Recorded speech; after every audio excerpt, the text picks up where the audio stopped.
তো শীষ আলাইহিস সালাম বসে আছে, বসার কোনো সাইজ নাই, যেরকম হাসিনা বসে আছিল ক্ষমতায়। জোরে কোন কথা ঠিক কিনা? আপনারা বলেন তো, বসার কোনো সাইজ আছিল? বসার সাইজ থাকলে আজকে এইভাবে পলান লাগতো না। বসার একটা সাইজ আছে, ভোট হোক, ভোটে যাই জিতবে তাই বসবে। জোরে কোন কথা ঠিক কিনা? হ্যাঁ, বসার একটা সাইজ। তো এখন শীষ আলাইহিস সালাম বসে আছে, বসার কোনো সাইজ নাই। আদম আলাইহিস সালাম বললেন, বাবা শীষ, এরকম বেসাইজা বসে আছো কেন? শীষ বলতেছে, বাবা আমার মধ্যে একটু গরম গরম ভাব। কি ভাব? গরম গরম ভাব। বলে গরম ভাব হওয়ার কারণ কি? বলে কারণ হলো তিনটা। 1 নম্বর কারণ হলো আমার বাবা আল্লাহর নবী, 2 নম্বর কারণ হলো আমি নিজেও আল্লাহর নবী, 3 নম্বর কারণ হলো দুনিয়াতেই আমি বউ পাইছি জান্নাতের হুর। কিসের হুর? মানে আদম আলাইহিস সালামের হাওয়ার পেট থেকে জোড়া জোড়া সন্তান জন্ম নিত, মানে প্রথম জোড়ার সাথে পরের জোড়া ছেলে মেয়ে বিয়ে হতো, এভাবেই শরীয়তে তখন নিয়ম ছিল।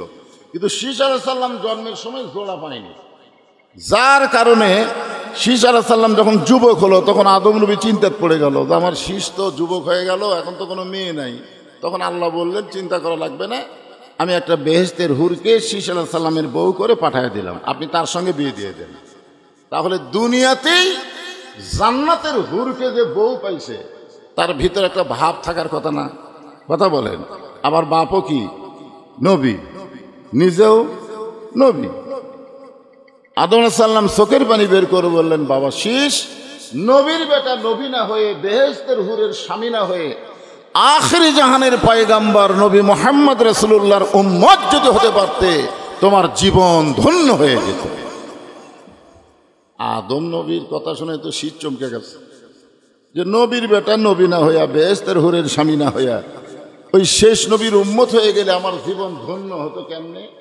আদম বলতেছেন, তাহলে শোনো, আমি সামান্য একটা ভুল করার কারণে 350 বছর আমি কেঁদেছি, কাঁদতে কাঁদতে আমার চোখের পানি পড়তে পড়তে গোস্ত পচে মুখের হাড় বের হয়ে গেছে, এরপরেও আল্লাহ আমার তওবা কবুল করেনি।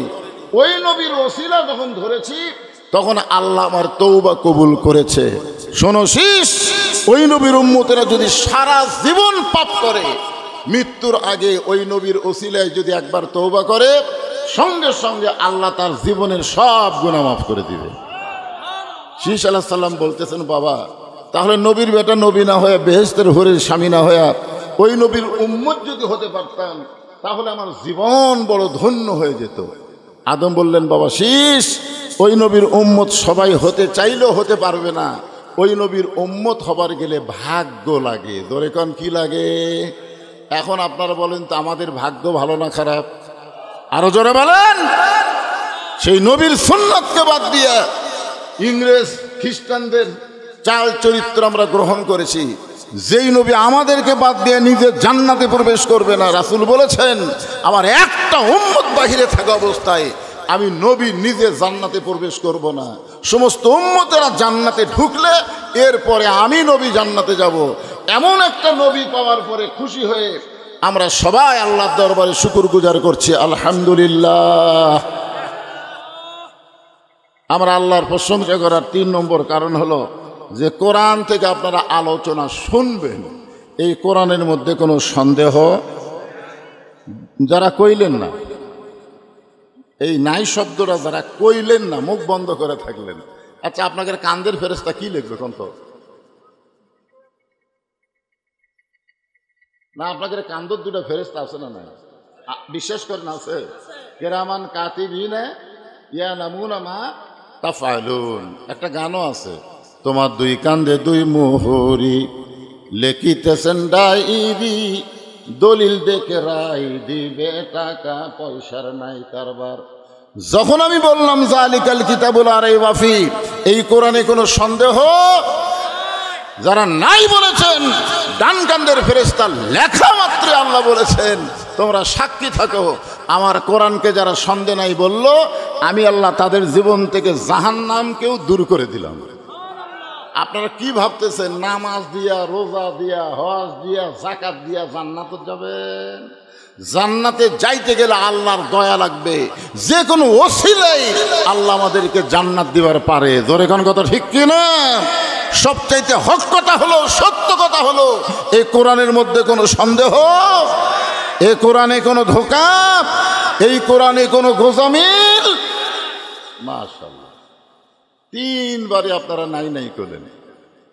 আমি সেই কোরআন থেকে একটা আয়াত তেলাওয়াত করেছি। আল্লাহ বলতেছেন, যারা আমাকে বিশ্বাস স্থাপন করেছ তারা আমাকে ভয় করো। শুধু ভয় করলে হবে না, ভয় করার মতন ভয় করো। আর তোমরা মুসলমান না হয়ে মৃত্যুবরণ করো না। আমাদের সকলের সামনে মৃত্যু আছে না নাই? একটা গজল আপনারা শুনছেন, কিন্তু যেদিন ডাক পড়িবে কবর মাঝে যাইতে, জোগাড় কিছু করছো বন্ধু তার মাঝে বিছাইতে। এই ছেলেবেলারে আশা খাড়ায় থাকবে কেন, জায়গা নাই তো? বহু জায়গা আছে, বসে না কেন? এই যে বসবার কলি কতগুলো বার চলে যায়, যাবেই। কোরআনের মাহফিলে বসা সবার ভাগ্য হবে না, এখানে বসবার গেলেও ভাগ্য লাগবে। জোরে কোন কথা ঠিক কিনা?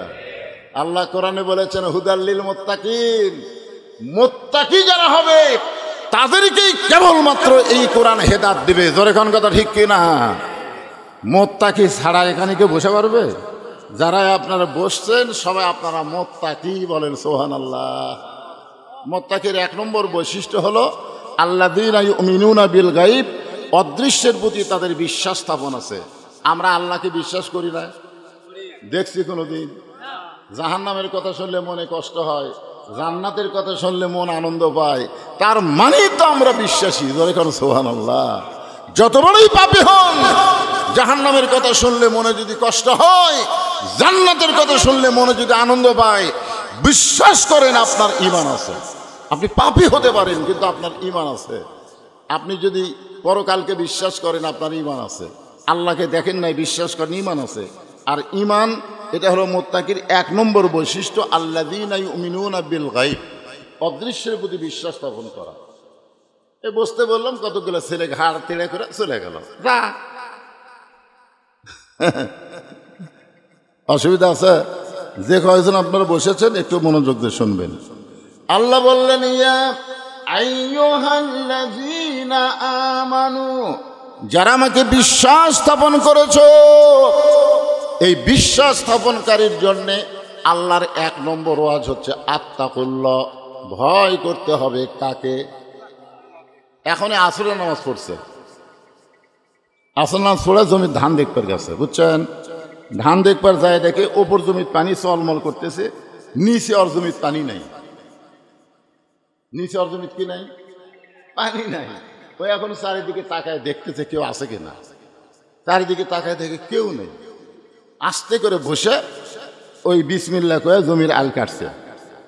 জমির আল কাটায় ওই পানি দিয়ে হাত ধোছে, ধুয়ে আবার দাঁড়ায় চারিদিকে তাকায় বলতেছে আলহামদুলিল্লাহ, কেউ দেখেনি। এখন আপনারা বলেন তো, এই লোকটার কিন্তু আসরের নামাজ আছে কিন্তু কি নাই? এখন কি নাই? কারণ ইমানদার বিশ্বাস করে কেউ না দেখলেও কে দেখতেছে। আরো জোরে গান। আমরা হাসিনার সময় আমাদের ইমানের খবর কি? আমার এলাকার মৌলানাকে কইছে, হুজুর একটু আমাদের প্রধানমন্ত্রীর নামে দোয়া করবেন। আওয়ামী লীগের একজন নেতা বলছে দোয়া করবেন। ওই ভয়ের ঠেলায় দোয়া করছে, রব্বানা আতিনা ফিদ দুনিয়া হাসিনা ওয়া ফিল আখিরাতি হাসিনা। আপনারা বলেন হাসিনা না হাসানা?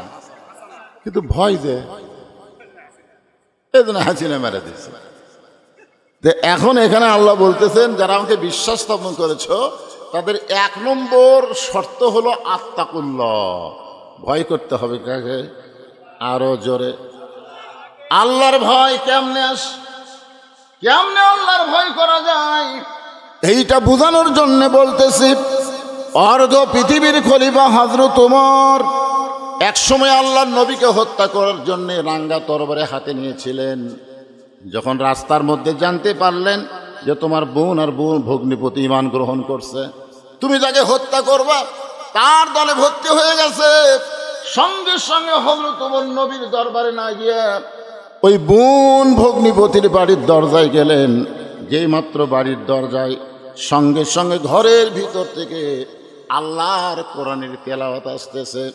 ইন্নামাল মুমিনুনা আল্লাযীনা ইযা যুকিরাল্লাহু ওয়াজিলাত কুলুবুহুম ওয়া ইযা তুলিয়াত আলাইহিম আয়াতুহু জাদাতুহুম ঈমানাও ওয়া আলা রাব্বিহিম ইয়াতাওয়াক্কালুন। আল্লাহ বলতেছেন যে ইজা যুকিরাল্লাহ ওয়াজিলাত কুলুবুহুম, জিকিরের কারণে, জিকিরটা কি? এই কোরআনটাই কিন্তু একটা জিকির। কোরআনটা কি? ইন্না নাহনু নাযালনা যিকরা। আল্লাহ বলতেছেন আমি কোরআনকে জিকির হিসাবে নাজিল করেছি। উমরের অন্তরে থরথরি শুরু হয়ে গেল। তারপরেও রাগ করেছে, বাপ দাদার ধর্ম ত্যাগ করার কারণে দরজা খুলে বোন ভগ্নিপতিকে এক সময় মার শুরু করে দিলেন। মারতে মারতে এক সময় বোনের গায়ে রক্ত দেখে বললেন, বোন তুই কি যেন পড়তেছিলি, ওইটা একটু আমারে দে তো। সঙ্গে সঙ্গে বোন সাহস করে বললেন, লা ইয়ামুসসুহু ইল্লাল মুতাহহারুন, আমি যেইটা পড়তেছিলাম ওইটা ধরতে গেলে নিজের শরীরকে পবিত্র করা লাগবে। দেখছেন, পিটন খাওয়ার পরেও সাহস কম না বেশি? কার ভয়? আমি যেটা পড়তেছিলাম ওইটা ধরবার গেলে আপনাকে পবিত্র হওয়া লাগবে। অপবিত্র কোনো লোক আল্লাহর কোরআন স্পর্শ করতে পারবে না। জোরে কোন কথা ঠিক কি না? সঙ্গে সঙ্গে হযরত ওমর নরম হয়ে গেলেন, নবীর দরবারে গেলেন, তরবারি নবীর কদমে জমা দিয়া নবীর হাতে কলেমা পড়ে মুসলমান হয়ে গেলেন। আর মুসলমান হওয়ার সঙ্গে সঙ্গে এই কোরআনকে বুকের মধ্যে ধারণ করলেন। এই কোরআনকে বুকের মধ্যে ধারণ করার কারণে এক সময় আল্লাহ তাআলা হযরত ওমরকে অর্ধ পৃথিবীর খলিফা বানায় দিলে। বাংলাদেশের মতন ৯৬টা, কয়টা?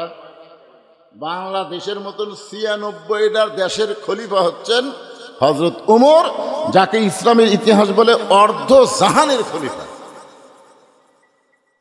সে অর্ধ জাহানের খলিফা হযরত ওমর একদিন মসজিদের মেম্বরে বসে, আত্তাকুল্লার উপর কথা হচ্ছে, মসজিদের মেম্বরে বসে নিজের গালে নিজে চড় মারতেছেন। নিজের গালে ডান হাত দেয় ডান গালে, বাম হাত দেয় বাম গালে চড় মারতেছেন। নিজের গালে যখন নিজে চড় মারতেছেন, এমন সময় ওসমান গনি মসজিদের মধ্যে ঢুকে বলতেছে, আমির আল মুমিনিন আপনি কি পাগল হয়ে গেলেন? নিজের গালে নিজে চড় মারেন। কারণ ওমর ফারুক বলে, ওসমান আমার এই মেম্বরে বসে অতীতের কথা বারবার মনে হয়ে যাচ্ছে, অতীতের কথা। তো ওসমান গনি বলে, আপনার আবার অতীত কি? বলে, আমার অতীত হলো আমি খালার বাড়িতে রাখালি করতাম। আমি খালার বাড়িতে কি করতাম? রাখালি করতাম। আমার কাজ হচ্ছে ছাগল চড়ানো। আমি ছাগল চড়ায় বিকালবেলা যখন বাড়িতে আসতাম, আমার খালা ছাগলের পাল গুনা দেখে ২-৪টা কম পড়ে গেছে। তখন আমার কান ধরে বলতো, ওমর কয়টা ছাগল নিয়ে গেলে আর কয়টা ফেরত আনলে? আমি ছাগল গুনা দেখি ৩-৪টা কম। আমি আবার দৌড় দিতাম। এক দৌড়ে গিয়ে পাহাড়ি এলাকা থেকে ছাগলগুলো খুঁজা খুঁজা এনে খালারে যখন জমা দিতাম, খালা আমার মাথার চুল এভাবে মুড়তে ধরে বলতো, ওমর যেই ভুল আজকে করেছো, এই ভুল যদি আগামীকাল করো তোমার রাখালির চাকরি ক্যান্সেল করে দেবে। আমি সঙ্গে সঙ্গে খালার পা ধরে বলতাম, খালা আমার রাখালির চাকরি যদি আপনি ক্যান্সেল করে দেন, তাহলে আমি থাকবো কোথায়, খাবো কি? আমি কোথায় থাকবো খালা, আমাকে কে খাবার দেবে? একদিন যে ওমর রাখালের চাকরি রক্ষা করার জন্য খালার পা ধরে কেঁদেছে, আজকে সেই ওমরকে আল্লাহ অর্ধ পৃথিবীর খলিফা বানাইছে। এটা ওমরের যোগ্যতায় নয়, এটা কেবলমাত্র আল্লাহর কোরআনের ওসিলায়। এখন আপনারা বলেন, আল্লাহর কোরআনের পাওয়ার আছে না নাই? অন্তর থেকে বলা লাগবে আছে না নাই? কিন্তু আমাদের বাংলাদেশে, আমাদের বাংলাদেশে আছে। আমাদের বাংলাদেশে যারা কোরআন পড়ে, কোরআনের ওয়াজ করে, কোরআনের আন্দোলন করে, তাদের উপরে জনগণ খেপা যায়। জোরে কোন কথা ঠিক কিনা? চিন্তা করছেন? আল্লাহ বলতেছেন, আত্তাকুল্লাহ হাক্কা তুকাতিহি ওয়া লা তামুতুন্না ইল্লা ওয়া আনতুম মুসলিমুন। একজন কোরআনওয়ালাকে আল্লাহ কতটুকু খোদা ভীতি বান্দা বানায়, এটা নিজের চোখে দেখার জন্য হযরত ওমর ছদ্মবেশে মদিনার অলি গলি ঘুরতেছে, ছদ্মবেশ নিয়ে। অর্ধ পৃথিবীর খলিফা ছদ্মবেশে মদিনার অলি গলি ঘুরতে গিয়ে দেখতে পায় দুই পাহাড়ের মাঝখানে একটা বিস্তীর্ণ মরুভূমি। দুইটা পাহাড়, পাহাড়ের মাঝখানে একটা বিস্তীর্ণ মরুভূমি। ওই মরুভূমির মধ্যে একজন রাখাল উট আর দুম্বা চড়ায়। উমর ফারুক আত্তাকুল্লাহ, আল্লাহর ভয়কে পরীক্ষা করার জন্য রাখালকে সালাম দিলেন। আসসালামু আলাইকুম রাখাল ভাই, আমার পেটে ক্ষুধা লাগছে, আমি উটের এক পেয়ালা দুধ চাই।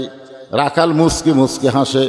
ওমর ফারুক বলে, রাখাল আমার পেটে বড় ক্ষুধা লাগছে, তৃষ্ণা লাগছে, তোমার কাছে উটের এক পেয়ালা দুধ চেলাম, তোমাকে সালাম দিলাম, তুমি কোনো উত্তর না দিয়ে মুচকি মুচকি হাসতেছ, কারণ কি? রাখাল বলে, পথিক আমি তোমার চিনি না জানি না, তুমি আমারে সালাম দিলি, সালামের উত্তর দিব এমন মনে করো না। তুমি দুধ চাইলি আমি তোমাকে দুধ দিব, এটাও তুমি মনে করতে পারো না। ওমর ফারুক বললেন, তাহলে আমাকে দুধ কখন দিবা? ওমর ফারুক বললেন, আগে তোমার পরিচয় দাও। আগে তোমার কি দাও? পরিচয় দাও। ওমর ফারুক চিন্তাত পড়ে গেলেন যে আমি অর্ধ জাহানের খলিফা, আমি ছদ্মবেশ ধারণ করছি, এখন যদি আমার আসল পরিচয় দেই তাহলে তো গুমুর ফাঁস হয়ে যায়, আত্তাকুল্লাহ তো দেখা যায় না। ওমর ফারুক চিন্তাত পড়ে গেলেন, আমি কি পরিচয় দিব? এমন সময় আল্লাহর কোরআন বলে, ওমর রাখাল যখন তোমার পরিচয় চাইছে, তুমি আসল পরিচয় দাও। তোমার আসল পরিচয় হলো মিল্লাতা আবিকুম ইব্রাহিম ওয়া সাম্মাকুমুল মুসলিমিন। আল্লাহর কোরআন তেলাওয়াত শুনলে ঈমান বাড়ে না কমে? তো ঈমান বাড়ার লক্ষণ কি জানেন? আল্লাহু আকবার। আপনি যদি সারা জীবন সুবহানাল্লাহ সুবহানাল্লাহ আলহামদুলিল্লাহ আলহামদুলিল্লাহ কোন, শয়তান আপনার কাছেই বসে থাকবে, শয়তান আপনার কাছেই বসে থাকবে।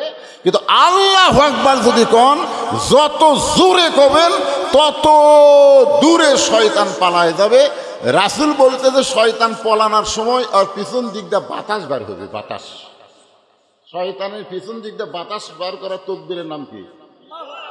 লিল্লাহে তাকবীর। জনগণ যেন বুঝবার পারে যে ছেলেরা মাহফিল করছে, বক্তা খালি একলা একলা ওয়াজ করতেছে না, বক্তার সামনে অনেক আল্লাহর বান্দা আছে, এটা বুঝান লাগবে না? কি তাকবীর দিলে এই সাউন্ড খালি এখানে থাকে না, মাইকের মাধ্যমে অনেক দূর চলে যায়, অনেক দূর। তাকবীরের এমনি পাওয়ার আছে, তাকবীরের পাওয়ার কিন্তু এমনি আছে। এই জন্য কোরআনের আয়াত শুনলে জোরে না পারলেও আস্তে হলে আল্লাহু আকবার বলবেন, তাহলে হক আদায় হবে। আমার কথা কি বুঝতে পারলেন? ওমর ফারুক, আল্লাহর কোরআন বলতেছে, ওমর রাখাল যখন তোমার পরিচয় চাইছে, আসল পরিচয় দাও। তোমার আসল পরিচয় হলো মিল্লাত আবিকুম ইব্রাহিম ওয়া সাম্মাকুমুল মুসলিমিন। তোমার জাতির পিতা ইব্রাহিম তোমার নাম রেখেছে মুসলমান। আমরা যারা এখানে বসে আছি, আমি যদি বলি আমাদের পরিচয় কি, আপনারা কি বলবেন? তালুকদার, জমিদার, মণ্ডল, কি বলবেন? এরা কোরআনের মিল করে বলেন। আমি যেই বলবো আমাদের পরিচয় কি, সকলেই বলবেন মুসলমান। আমাদের পরিচয় কি? আমাদের জাতির পিতার নাম কি? যাই বলবি না, যাই বলবি না, ওই যা বিপদত পড়ি ভাই, অক বাঁচান খুবই কঠিন রে। একটা জবান খুলে বলবেন, আমাদের জাতির পিতার নাম কি? আমাদের পরিচয় কি? মিল্লাতা আবিকুম। মিল্লাত মানে জাতি, আবিকুম মানে তোমাদের বাপ ইব্রাহিম। এটা কি আমার কথা? এর কোরআনে ডাইরেক্ট আল্লাহ বলে দিচ্ছেন। ওমর ফারুক বললেন, রাখাল আমার পরিচয় যখন জানতে চাও, আমার পরিচয় হলো আমি একজন মুসলমান। রাখাল মুসকে মুসকে হাসে আর বলে, আসল না নকল? এখনই তো বিপদ। আমরা যে মুসলমান মুসলমান বললাম, এখন যদি বলি আমরা আসল মুসলমান না নকল? আসল মুসলমান তারা যারা এশার নামাজ পড়ে এই মাহফিলে বসে ওয়াজ শুনতেছে, আর ভেজাল মুসলমান হলো তারা যারা এখনো মাগরিব এশা পড়েনি। বিশেষ করে যেই ছেলেরা আজকের এই মাহফিল করতেছে তাদের মধ্যেও হয়তো দুই একজন মাগরিব এশা পড়েনি। আগামীকাল কবে বলবি শুধু গান আমরা ওয়াজ করছি রে, আমাকে চিনিস? আল্লাহকে বলবি কেন সাইডি কেন ওয়াজ করিস? নামাজ যদি না পড়িস এক পয়সা ওয়াজের দাম নাই। ধরে কোন কথা ঠিক কি না? সারা জীবনের ওয়াজ যদি এক পাল্লায় দেওয়া হয়, আর শুধু ফজরের নামাজ যদি এক পাল্লায় দেওয়া হয়, সারা জীবনের ওয়াজের চাইতে ফজরের নামাজের ওজন আল্লাহর কাছে বেশি হবে। ধরে কোন কথা ঠিক কি না? এখন কারা কারা মাগরিব এসব পড়েননি হাত তুলবার কমো না, হাত তুলবার বলবো না, কিন্তু তারা নিয়ত করবেন যে ফজর থেকে একটা নামাজও আমরা ছাড়ব না। এই নিয়তটা যদি খালি করতে পারেন, সঙ্গে সঙ্গে আল্লাহ বলবে সারা জীবন যত নামাজ না পড়ার পাপ হয়েছে, এই ফজর থেকে নামাজ ধরার নিয়ত করার সাথে সাথেই আমি আল্লাহ তোমাদের পাপকে মাফ করে দিলাম। কি কারণ আল্লাহ পারে কি পারে না?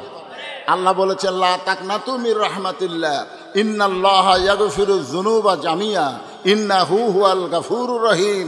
তোমরা যত বড়ই পাপী হও না কেন, যত বেশি পাপ করো না কেন, আমার দয়ার চাইতে, আমার রহমতের চাইতে তোমাদের পাপ কোনোদিন বেশি হবার পারে না। ধরে কোন কথা ঠিক কি না? এজন্য একটা গজল আছে, রহমান রহিম নামে যত গুনাহ ঝরে, বান্দার কি সাধ্য আছে তত গুনাহ করে। রাখাল বলতে যে প্রতীক, তুমি যে মুসলমান বললে, তুমি কি আসল না নকল? উমর ফারুক বলে রাখাল মুসলমান তো মুসলমানই, এর মতো আসল নকল কি? রাখাল বলতেছে আসল মুসলমান যারা হবে, খুব খেয়াল করে শুনবেন, আসল মুসলমান যারা হবে তারা চাওয়ার ব্যাপারে, কিসের ব্যাপারে? চাওয়ার ব্যাপারে তারা সতর্ক থাকবে। আসল মুসলমান কোনোদিন আল্লাহ ছাড়া অন্য কারো কাছে চাবে, দরকার হলে আসল মুসলমান ফাঁসির মঞ্চে যাবে, কিন্তু রাষ্ট্রপতির কাছে কোনোদিন বাঁচার দরখাস্ত লিখবে না। ধরে কোন কথা ঠিক কি না? এরকম আসল মুসলমান বাংলাদেশে আপনারা দেখেননি? দেখেননি? উকিল এসে বলতেছে স্যার আপনি খালি রাষ্ট্রপতির কাছে একটা দরখাস্ত লেখেন, রাষ্ট্রপতি যদি আপনাকে মাফ করে তাহলে আপনার ফাঁসি কার্যকর হবে না।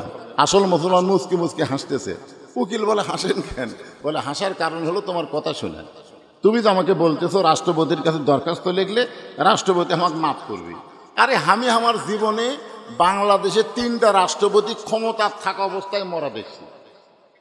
ক্ষমতার থাকতেই মরিছে বঙ্গবন্ধু শেখ মুজিবুর রহমান, জিয়াউর রহমান আর জিল্লুর রহমান।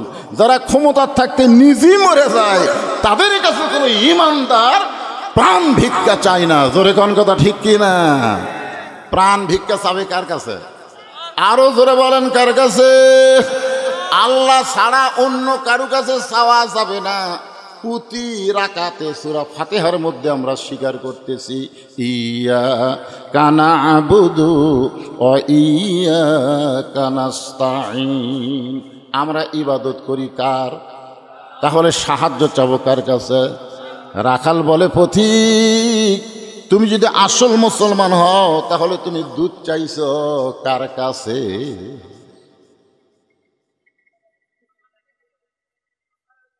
তুমি যদি আসল মুসলমান হও তাহলে তুমি দুধ চাইলে কার কাছে? সঙ্গে সঙ্গে উমর ফারুকের চোখ দিয়ে দর দর করে পানি পড়তেছে। আল্লাহ তোমার কোরআন যখন দুনিয়াতে চালু থাকবে, উমর যদি একটা ভুল করে, একটা রাখাল পর্যন্ত সেই ভুলটা বুঝতে পারবে। আজকে বাংলাদেশে আল্লাহর কোরআনের ওয়াজ আছে, কিন্তু কোরআনের সমাজ না থাকার কারণে অনেক মানুষ ভুল করতেছে, আমরা ভুল ধরবার পারতেছি না। জোরে কোন কথা ঠিক কিনা? ওমর ফারুক বললেন রাখাল আসলে চাওয়ার ব্যাপার আমার ভুল হয়ে গেছে। রাখাল বলতে যে ভুলটা যখন স্বীকার করছো তাহলে আল্লাহ তোমাকে তওবা করার সুযোগ দিছে। আপনারা বলেন তো ভুল স্বীকার করলে তওবা করার সুযোগ আছে না নাই? আদম আলাইহিস সালাম ভুল স্বীকার করছে, আল্লাহ তাকে তওবা করার সুযোগ দিছে। শয়তান ভুল স্বীকার করেনি, এজন্য আর তওবা করার সুযোগও নাই। জোরে কোন কথা ঠিক কিনা? তাহলে ভুল স্বীকার করলে আমরা 4 ভাই। কয় ভাই? আমরা 4 ভাই। আমার বড় ভাই প্রাইমারি হেডমাস্টার, উনি আবার আওয়ামী লীগ করে। জোরে কোন কি করে? আওয়ামী লীগ করে। আর আমার ছোট 2 ভাই 2 কলেজের প্রফেসর, এরা আবার বিএনপি করে। আর আমি হুজুর মানুষ, আমি কি দল করি সেটা তো বুঝবারই পারতেছেন। কিন্তু এই 5ই আগস্ট যখন হাসিনা পলে গেল, তখন আমার বড় ভাই দিকে আমার মাদ্রাসার মসজিদের মধ্যে ঢুকলো। আমি সিসি ক্যামেরা দেখলাম, আমার বড় ভাই কিন্তু আমাকে দেখতে পারে না, মাঝে মধ্যেই কয়, হুজুর হুজুর একটু বুঝে শোনা ওয়াজ করিস হুজুর, যে কোনো সময় ধরা পড়বি। তা আমি একদিন বললাম, ভাইজান আপনি আমাকে যে ধরার কথা বলতেছেন আমি বুঝতে পারছি, সেটা হলো পুলিশ ধরা, কিন্তু আপনিও কিন্তু ধরা পড়বেন। তখন আমি আওয়ামী লীগ করি রে, আমার ধরবি কে? আমি বললাম, ধরবি ভাই। আজরাইল ধরার কথা মনে নাই। তো দেখলাম 5ই আগস্টে আমার ভাই মসজিদের মধ্যে ঢুকলো। তা আমি দোতলা থেকে নেমে এসে মসজিদের দরজা খাড়া হলাম। ভাইজান কি খবর, হঠাৎ হুজুরের মসজিদে আইছেন? তখন ভাই আমাকে বলতেছে তওবা করা। আমি বললাম কি তওবা? বলে বড় ভুল করছি রে, এমন একটা দল করছি যেই দলের মেম্বার থেকে প্রধানমন্ত্রী পর্যন্ত সব পলে গেছে, এই শালা দল আর আমি করবো না, তুই আমার তওবা পড়ে দে। তখন আমি বুঝলাম ভুল স্বীকার করলে আল্লাহ তওবা করার সুযোগ দিছে। জোরে কোন কথা ঠিক কিনা? ওমর ফারুক বললেন, রাখাল আসলে আমার ভুল হয়ে গেছে, চাওয়ার ব্যাপারে আমি ভুল স্বীকার করলাম। রাখাল বলতে যে ভুলটা যখন স্বীকার করছো তাহলে আল্লাহ তওবা করার সুযোগ দিয়েছে। ওমর ফারুক বলে ঠিক আছে আমি তওবা করি। রাখাল বলে তুমি মূর্খ মানুষ, তুমি তওবা কেমনি করবা? ওমর ফারুক বলে আমি মূর্খ, এই কথা তোমার কে বলো? রাখাল বলতেছে চাওয়ার ব্যাপারে যে সতর্ক হয় না, সে যত বড়ই শিক্ষিত হোক সে 1 নম্বর মূর্খ। যত বড়ই শিক্ষিত আপনি হন, আপনি যদি কোনো সময় বলেন আমার দয়াল বাবার দরবারেতে কেউ ফিরে না খালি হাতে,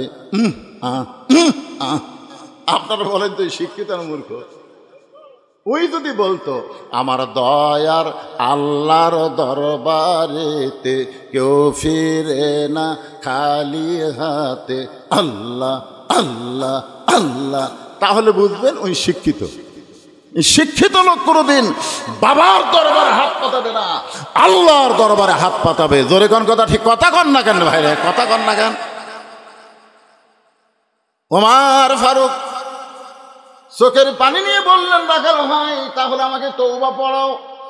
এবার রাখাল হযরত ওমরকে তওবা পড়াচ্ছেন যারা মাগরিব এশার নামাজ পড়েননি। মনে করেন ফজরের আগে যদি আপনাদের মৃত্যু হয়ে যায়, এই তওবা করলে মরলেও আপনারা জান্নাতে যাবেন। আর যারা এশার নামাজ পড়েছেন মনে করেন না আমি কি হনু রে, যেভাবে এশার নামাজ পড়া দরকার সেভাবে আমরা পড়বার পারিনি। জোরে কোন কথা ঠিক কিনা? এজন্য নামাজি বেনামাজি সবাই মিলে আমরা একটা তওবা করি। মন কষ্ট নেবেন? তাহলে আমার সঙ্গে সকলে পড়েন, আস্তাগফিরুল্লাহ রব্বি মিন কুল্লি জামবিন ওয়া তুবু ইলাইহি লা হাওলা ওয়ালা কুওয়াতা ইল্লা বিল্লাহিল আলিয়্যিল আযীম। ওমর ফারুক তওবা করার পরে বলতেছে, ও রাখাল ভাই আল্লাহর হস্তে উঠের 1 পেয়ালা দুধ দাও। রাখাল মুচকি মুচকি হাসে। ওমর ফারুক বলে আমি তো বললাম আল্লাহর হস্তে, তারপরে তুমি হাসো কেন? রাখাল বলতেছে পথিক তওবা করার পরে তুমি আবার মুনাফিকি করলে। যেই বলছে মুনাফিকি, ওমর ফারুক চেহারা রক্তের মতো লাল হয়ে গেছে। আপনার বলেন তো কাফের ভালো না মুনাফিক ভালো? ভালো কোনটাই নয়, দুটাই খারাপ, কিন্তু এর মধ্যে মুনাফিক আবার বেশি খারাপ। কারণ আল্লাহ কোরআনে বলেছেন মুনাফিকেরা থাকবে জাহান্নামের সব চাইতে নিচে। মুনাফিকেরা থাকবে কোথায়? কথা কন না কেন? জাহান্নামের সব চাইতে নিচে থাকবে। রাসূল বলেছেন জাহান্নামের উপরে কাফেরেরা যে পেশাব পায়খানা করবে, জাহান্নামের নিচে থাকার কারণে মুনাফিকেরা কাফের বেঈমানদের পেশাব পায়খানা খাবে। সাহাবীরা বলল, হুজুর এই বদমাইশ মুনাফিক কোন দলের মধ্যে তৈরি হবে? আল্লাহ রাসূল বললেন, আফসোস, এই মুনাফিকেরা তৈরি হবে মুসলমানের ভিতরে। এই মুনাফিকেরা আবাদ হবে কোন জায়গা? কথা কয় না কেন? মুসলমানের ভিতরে। ওমর ফারুক রাগ করে বলেন, রাখাল আমার মধ্যে মুনাফিকের কি দেখলে? রাখাল বলতেছে লিমা তাকুলু মালা তাফআলুন। আল্লাহু আকবার। রাখাল কোরআনের আয়াত পড়ে বলতেছে তোমার মুখের সাথে মনের মিল নাই। আমরা অনেক বক্তা ওয়াজ করি, কিন্তু আমরা নিজে আমল করি না। আসলে ময়দানে হামা করুক আল্লাহ মোনাফিকের কাতারে দাঁড় করে দিবি। জোরে কোন কথা কর না কেন? মনে করতেছেন বক্তা ওয়াজ করে গেল, আন্তর্জাতিক বক্তারে, সেই ফাটাফাটি বক্তারে বক্তা কো আল্লাহ তক্তা বানাবি। জোরে কোন কথা ঠিক কিনা? কারণ লিমা তাকুলু মালা তাফালুন, বক্তার কথার সাথে যদি আমলের মিল না থাকে ওই বক্তা না, ওই বক্তা হলো মুনাফিক। জোরে কোন কথা ঠিক কিনা? কথা বলেন। রাখাল বলে পথিক তোমার মুখের সাথে মনের মিল নাই, তুমি সত্যি করে বলো তো আমি কি উটের মালিক? আমি কি উটের মালিক? আমি যদি উটের মালিক হইতাম তুমি আমাকে রাখাল বললা কেন? আর যখনই তুমি আমাকে রাখাল বলছো তখন তোমার মন বলতেছে আমি উটের মালিক না। আর মালিক বাদ দে, রাখালের কাছে কেউ যদি আল্লাহর হস্তেও চায় রাখাল দিবার পারবে। যার প্রমাণ আমি নিজে। আমি একদিন পাবনা বাইকোলা ওয়াশ করে টেস্ট থেকে নামছি, ইতিমধ্যে এক লোক 100 টাকার কসকসা লোট আমার হাতত দিচ্ছে, সেই চকচকা লোট। আমি পকেটে থেকে বলছি ভাই কি নিয়ত? হুজুর আপনি একটু দোয়া করেন, হুজুর একটু দোয়া করেন। আমি বললাম কি দোয়া ভাই? বলে আমার বইয়ের পেটত বাচ্চা চাইছে, আল্লাহ যেন একটা পুত্র সন্তান দেয়। তখন আমি চোখ বন্ধ করে পকেট থেকে 200 টাকা বাইরে করে দিলাম। হুজুর আমি তো টাকা চাইনি, দোয়া চাইছি। আমি বললাম পাগলা তুই তো জানিস না আমি নিজেই 3 মেয়ের বাপ, আমাকে আল্লাহ একটা পুত্র দেয়নি রে, এ পর্যন্ত 3টা মেয়ের বাপ হচ্ছে। তো আমার দোয়া দিয়ে যদি পুত্র সন্তান হয় তাহলে আমার বইয়ের পেটেতে আগে হতো। তখন আমাকে বলতে হুজুর আমি তো আর জানি না আপনি 3 মেয়ের বাপ, তাহলে আপনি টাকা আপনি নেন, আমার নেন। ওরে যেই টাকা দিছি ওই মারতেছি দৌড়। আমি খপ করে হাত ধরে বললাম কোথায় যাবি? বলে যেই হুজুরের বেটা চলাও আছে তার কাছে আমি দোয়া নেব। আমি বললাম কোনো হুজুরের কাছে না, কোনো বাবার কাছে না, কোনো মাজারে না, পাবার যদি চাও কেবলমাত্র একমাত্র মালিকের কাছে চাও। জোরে কোন কথা ঠিক কিনা? রাখাল বলে পথিক সত্যি যদি আল্লাহর হস্তে উটের 1 পেয়ালা দুধ চাও তাহলে এখান থেকে 10 মাইল দূরে হলো মালিকের বাড়ি। ওই মালিকের বাড়ির দরজাত গিয়ে বলো মালিক তোমার রাখাল উট আর দুম্বা চড়াই, তুমি মালিক যদি হুকুম দাও তাহলে রাখাল আল্লাহর হস্তে উটের 1 পেয়ালা দুধ দিবে। ওমর ফারুক বলে রাখাল ভাই এত কষ্ট করে 10 মাইল রাস্তা যাবার কোনো দরকার নাই, বরং তোমাকে 2টা টাকা দিলাম, এই 2টা টাকার বিনিময়ে তুমি উটের 1 পেয়ালা দুধ দাও। রাখাল মুসকে মুসকে হাসের বলে পথিক তুমি কি হযরত ওমরকে চেনো? রাখাল বলতেছে তুমি কি হযরত ওমরকে চেনো? যদি হযরত ওমরকে চিনতা এরকম ব্যবসায়ীরা প্রস্তাব দিতে না।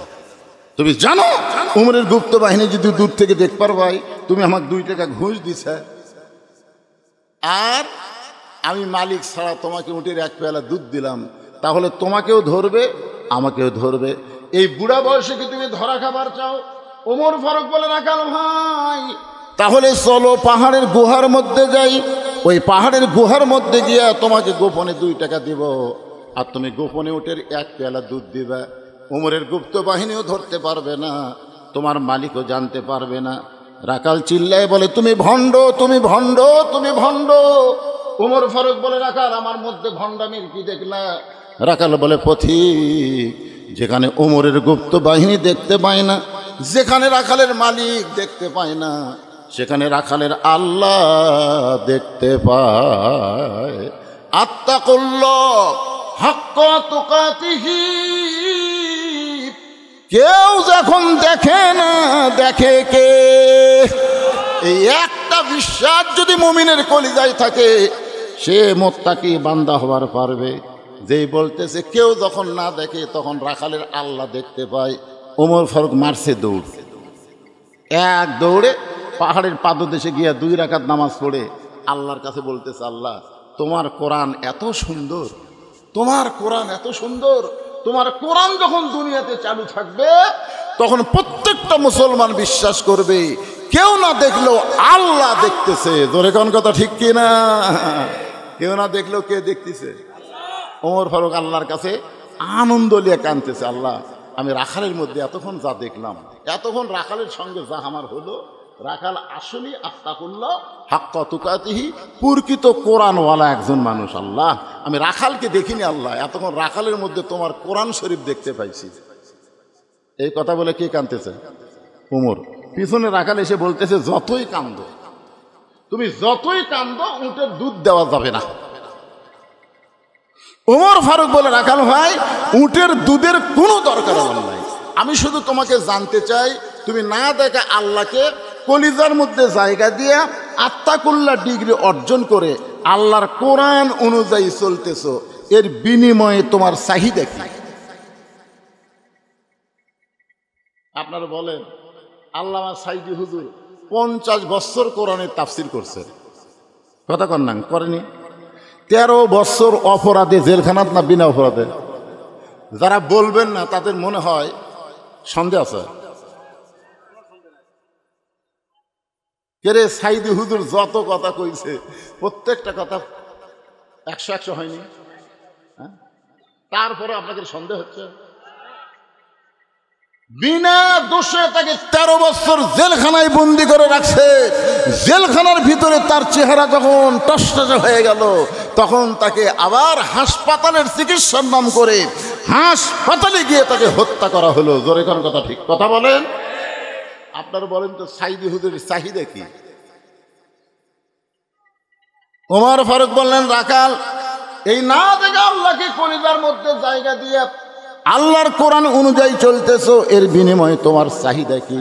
কারণ তোমার তো ভালো কোনো বাড়ি নাই, ভালো কোনো চাকরি নাই, ভালো কোনো খাবার নাই, এই রোদে পুড়ে পুড়ে তুমি উটদুম্বা চড়াও, এর বিনিময়ে তুমি আল্লাহর কোরআন মানতেছো, এর বিনিময় হিসাবে তোমার চাহিদা কি? রাখাল ছোট্ট বাচ্চার মতন কান্দার বলে, পথিক, আমার চাহিদার কথা যখন শুনতে চাও তাহলে শোনো।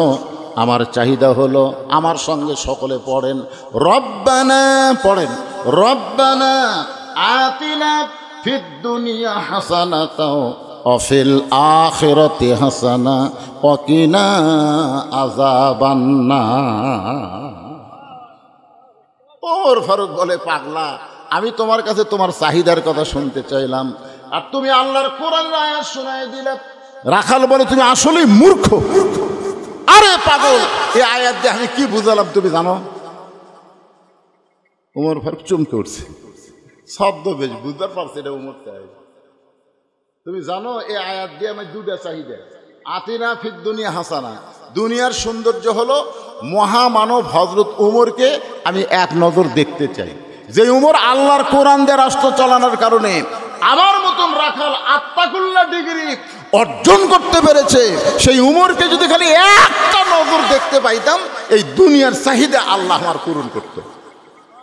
আর আমার 2 নম্বর চাহিদা হলো, আমি রাখাল যখন মরে যাব, অদম রাখালকে আল্লাহ যেন জান্নাত দেয়।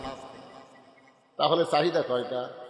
অফিল আখিরাতে হাসানা, মানে কি? আখিরাতের সৌন্দর্য হলো আল্লাহ যেন রাখালকে জান্নাত দেয়। ওমর ফারুক দৌড়ে গিয়ে রাখালের হাতটা এরকম আমার দিকে তাকান, খস করে ধরেই 3 বার চুমা খাস। রাখালকে, পাগলা নাকি, আমার ঘামা হাতে চুমা খেলে? ওমর ফারুক বলে, রাখাল ভাই, আল্লাহ তোমার 2 নম্বর চাহিদা পুরা করছে, মরার সঙ্গে সঙ্গেই আল্লাহ তোমাকে জান্নাত দিয়ে দিবে। আচ্ছা আপনারা বলেন তো, রাখাল যে কোরআন অনুযায়ী চলতেছে, মরার পরে ফুটে যাবে? আয়াতটাকে শোনেন, আপনাদের বিশ্বাস হচ্ছে না। আল্লাহ কোরআনে বলেন, ইন্নাল্লাযীনা ক্বালু রাব্বুনাল্লাহু সুম্মা ইসতাকামু তাতানাজ্জালু আলাইহিমুল মালায়েকা আল্লা তাখাফু ওয়া লা তাহজানু ওয়া আবশিরু বিল জান্নাতিল্লাতী কুনতুম তুআদুন। ওমর ফারুক বলতেছেন, রাখাল, তোমার 2 নম্বর চাহিদা আল্লাহ পুরা করবে না, পুরা করছে, মরার সাথে সাথেই আল্লাহ তোমাকে জান্নাত দিয়ে দিবে। আপনারা সুবহানাল্লাহ কন, কিন্তু রাখাল কয় না। ওমর ফারুক বলে, রাখাল, মরার সাথে সাথে আল্লাহ তোমাকে জান্নাত দিবে, সুবহানাল্লাহ কও। রাখাল কয় না। ওমর ফারুক বলে, রাখাল, মরার সাথে সাথে আল্লাহ তোমাকে জান্নাত দিবে, তুমি সুবহানাল্লাহ কও না কেন? রাখাল বলে, প্রতীক, মরার পরে আল্লাহ আমাকে জান্নাত দিবে, এই বাকি কথা ভালোই বলতেছো, কিন্তু হযরত উমরকে আমি এক নজর দেখতে পাবো, এই নগদ কথা বলতে তোমার কোন জাকাত বাজে? একটা হলো নগদ, একটা কি নগদ, বোঝেন না? হযরত উমরকে দেখা এটা কি, আর মরার পরে জান্নাত এটা কি? তো মরার পরে জান্নাত কই, বাকি কথা ভালোই বলতেছো, কিন্তু হযরত উমরকে এক নজর দেখতে পাবো, এই নগদ কথা বলতে কোন জায়গায় বাজে? উমর ফারুকের চোখ দিয়ে দর দর করে পানি পড়তেছে। আমি যে উমর, এটা রাখালকে কেমনে বলবো যে রাখাল আমাকে তওবা পড়াছে, যেই রাখাল আমাকে মুনাফিক কইছে, যে রাখাল আমাকে ভণ্ড কইছে, এখন যদি বলি আমি উমর, বলাও সারা, রাখাল হার্ট ফেল করে মরাও সারা। উমর ফারুক রাস্তাতে গেলে শয়তান কয়দিন যায় না? এই সবাই জোরে কোন কয়দিন যায় না? আর সেই উমর কি পড়াছে? তওবা পড়াছে, মুনাফিক কছে, ভণ্ড কছে। এখন যদি বলে ভাই তুমি যে উমরক দেখবার চাও না, আমি সেই উমর, এই বলাও সারা রাখাল, এর নাম হলো হার্ট ফেল। উমর ফারুক চিন্তায় পড়ে গেলেন, আমি যে উমর, এইটা রাখালকে কেমনে বলি? এমন সময় আল্লাহর কোরআন বলতেছে, উদু ইলা সাবিলি রাব্বিকা বিল হিকমাহ। উমর ফারুক বলে, রাখাল সত্যি যদি উমরকে তুমি দেখতে চাও, তাহলে ফজরের নামাজ তোমাকে সামনে কাতারে আদায় করা লাগবে। ফজর যদি সামনে কাতারে আদায় করো, মেহরাবের মধ্যে যেই মানুষটা দেখবা ইমামতি করতেছে, ওই মানুষটি হলেন হযরত উমর। এখন আপনারা বলেন তো, কোন দল ক্ষমতাত গেলে ইমামতি করবার পারবি? ও কোথায় শরম লাগিচ্ছে? আর জামাতের নাম ধরার দরকার নাই। আলেম ওলামার দল যদি ক্ষমতায় যায়, আল্লাহওয়ালার দল যদি ক্ষমতায় যায়, তাহলে তারাই শুধু ইমামতি করতে পারবে। জোরে কথা কন না কেন রে ভাই, কথা কন না কেন? নেতা যদি দেখবার চাও, মসজিদত যাও, মেহরাবের মধ্যে কে নামাজ পড়াচ্ছে আগে সেটা দেখো। আমার গ্রামের মসজিদে 3 জন মুসল্লি, আওয়ামী লীগ, বিএনপি, জামাত। হুজুরের মা অসুস্থ, হুজুর হাসপাতালে চলে গেল, মা এখন হুজুর মসজিদে আসেনি। এখন এরা 3 জন খালি বারবার ঘড়ি দেখতেছে, আমি ঢুকবার চাই দেখতেছি আর 1 মিনিট আছে, আমি ঢুকলি এরা 3 জন জোর করে আমার সামনে দিবে, দরকার নাই, দেখি আজকে কি হয়। আমি জানলাতে দেখে আস্তে করে ব্যাগ দেয়, এই দরজার ফাঁকে থাকলাম। যেই 1 মিনিট পার হয়ে গেল, তখন আওয়ামী লীগ বলতেছে, কে রে আজকে মনে হয় হুজুর আসবি না, তাহলে আমরা 3 জন জামাত করি।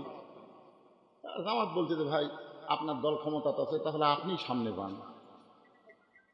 আওয়ামী লীগ দিবে উল্টা বলতে, পাগলা আমি মাঝে মধ্যে ঢুকি রে, কিন্তু ওই জায়গাতে আমি জীবনেও যাইনি। তো বলতে বিএনপি ভাই তাহলে আপনি যান। বলে পাগলা হয়েছে, সে আকামত দিচ্ছি, যা তুই যা। আমি আওয়ামী লীগ, আমি জামাত করি। এই কিসের জামাত রে? মসজিদের মধ্যে আওয়ামী লীগ, বিএনপি, জামাত 3 জন ভাই ভাই আমার এক কাতারে নামাজ পড়তে চাই। জোরে কোন সুবহানাল্লাহ। তার মানে মসজিদ কার ঘর? আরো জোরে বলেন, আল্লাহর ঘরের মধ্যে যেমন দলাদলি চলে না, সমস্ত মুসলমান কাতারবদ্ধ হয়ে নামাজ পড়ে।